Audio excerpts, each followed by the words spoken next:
दा दिनै आङो जोंनि बे बर' बाथारमारि गामिनि जानानै बा गावबुरा जानानै बा रायजो राजाफोरखौ लानानै दिनै जोंहा मोनहासार ब्रह्म जे बिथांखौ जे दाखालि थांनाय 3 थारिख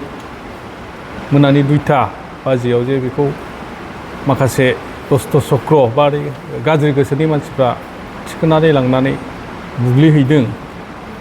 लोगोसे आर्म्सखौ लानानै बेखौ थिखोनानै लांनाय जादों जों बेखौ दिनै दा क्लियार मोनबाय दा बे टर्चारनि सायाव जों गामिनि जानानै बेखौ गामिनिफ्राय बयबो रायजो राजाया थांखि लादों बिनि केसाव जों जरित माने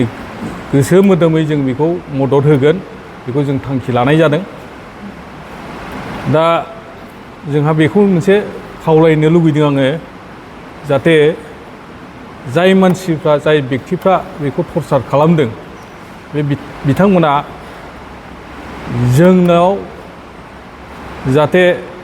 इयुनाव जाहाथे बेबादि सोरखौबाबो आरो जुदि बिदि टर्चार खालामा आं बेखौ गोख्रोङै निन्दा खालामो माने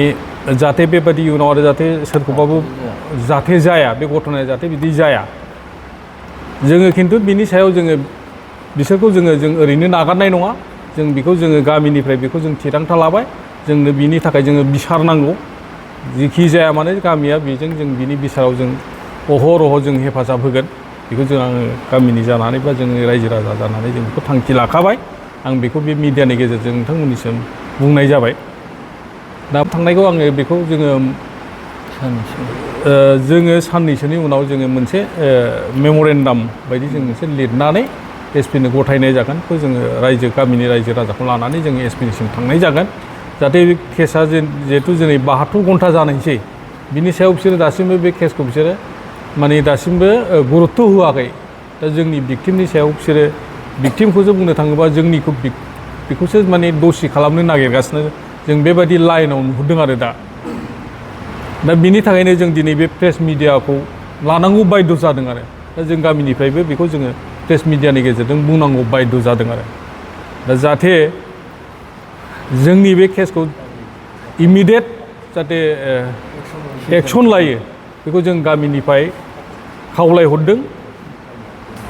माने एडमिनिस्ट्रेसन फारसेनिसिम आरो जाहाथे जाहाथे बे न्याय मोनो दिनैहाय जुदि सासे अस्त्र गैयै मानसि जिहेतु सामान्य केस बुलायनायबो जायाखै एक्सिडेन्टबो जायाखै जाहांसो जादों बेखौनो लानानै जुदि बिदि गिदिर केस खालामनाया बिसिनि बे मोनसे गिदिर क्राइम बुंनो थाङोबा बिराद गिदिर क्राइम खालामदों बिसोरो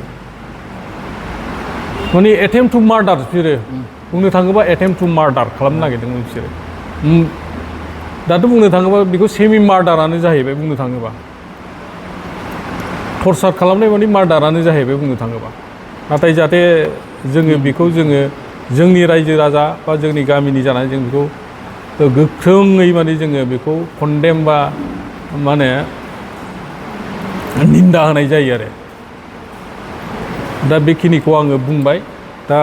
बिनि बेलायावनो आङो गामिनि सासे